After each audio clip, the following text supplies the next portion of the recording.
Hey everybody, welcome back. And it's a good thing you're not with me because I haven't showered in 2 days. I reek. Originally, I was going to upload a video of my experiences at VidCon, but here is everything that I shot at VidCon. Hey everyone, welcome back. This week we're doing something a little different. We're going to VidCon. Not a ton of stuff. I got down there and I wound up going to all these panels and shooting not a single a single thing at any of the panels. And I got to meet a lot of cool people and it was a blast. And if anyone's ever thinking about going to VidCon, go to VidCon. It's a ton of fun. So instead, because I didn't shoot anything, we're going to talk about the book I just finished, which is Ready Player One. This was put out by Broadway Books and originally in 2011. This is the paperback version. Comes in at 372 pages, I believe.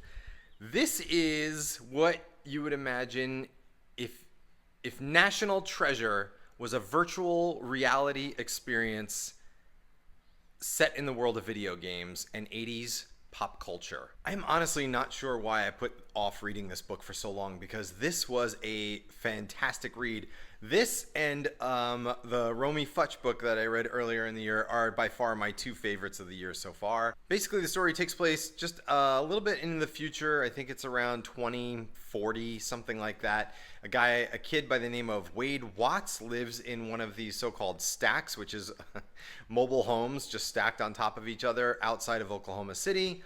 He plays this game called Oasis, which is a virtual reality experience, and there is a competition afoot when the original creator and billionaire dies and leaves the entire fortune of GSS, which is the company that built Oasis, to whoever can beat the game and find the Easter egg. And the hunt is on. It's a thrill ride. It's a page turner. It is everything you want a modern adventure book to be. It is not perfect, but it's a blast. What it sort of reminded me of was the Caprica TV show. Now, I know that for those who've watched it, it was terrible. Well, terrible is a strong word. It was not great. For those of you who don't know, it was supposed to be the prequel to Battlestar Galactica. It aired on Sci-Fi a few years ago. Eric Stoltz was in it. That was cool. But it was, for the most part, not great. The coolest part about that show, for those of you who remember, and for those of you who don't know, was that Eric Stoltz's daughter gets trapped inside this virtual reality. And in this reality, she is someone who cannot die. She's one of the few avatars in the game that cannot die, and I don't know why that is.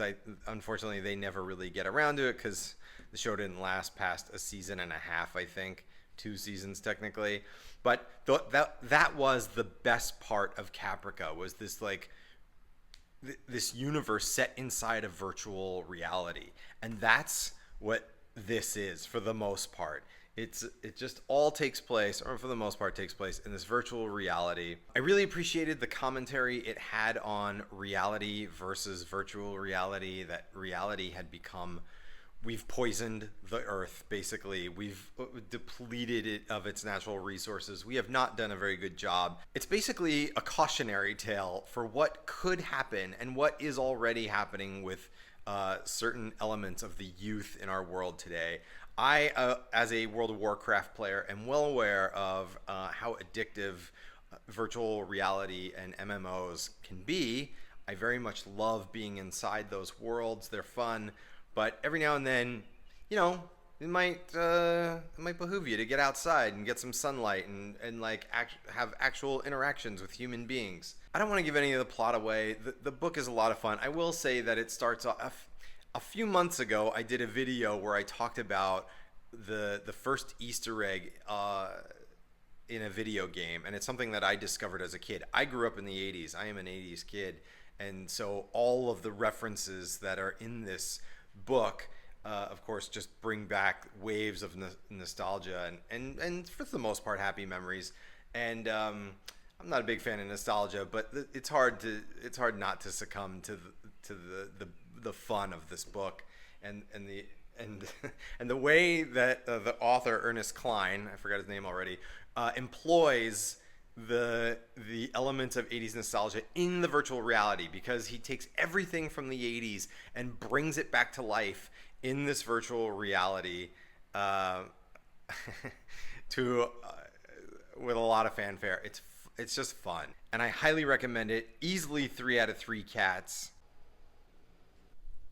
Thank you for watching. Thank you for checking out my video. If you subscribe, thank you for subscribing, and I really appreciate everyone coming back.